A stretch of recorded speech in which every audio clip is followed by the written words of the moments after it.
భీం క్లీం ఆవాహయామి. రా రా వచ్చి ఈ టేబుల్ మీద కూసో. రావే రా, నా కోపం తెప్పించకు. ఆఖరి మంత్రం జపించేదాకా చూడకు.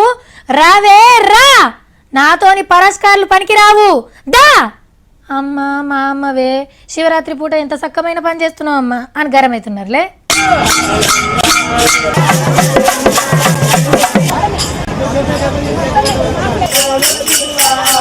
శివ శివ, శివరాత్రి నాడు గీ కొట్టుడేంది అనిపిస్తుందిలే. వీళ్ళందరికీ దయ్యాలు పట్టి పీడిస్తున్నాయట.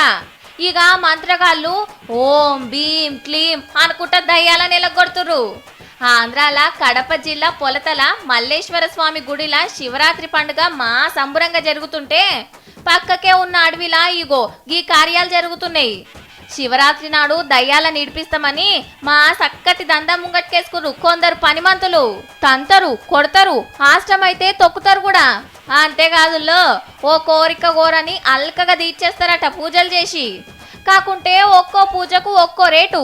పెళ్లి ఖాయం కావాలంటే ఇంత, పిల్లలు పుట్టాలంటే అంత, మంచి జాబ్ దొరకాలంటే కొంత అని రేట్లు ఫిక్స్ చేసి పైకం గుంజుతున్నారు. మంత్రకాలు మంత్రాలు చదువుతుంటే మన వాళ్ళకు షిగాలు వచ్చి ఊగిపోతారు. కానీ ఒక్క పారితో నడిచిపోదట. మళ్ళీ ఎన్నడు రావాలే తారీఖు చెప్తారు.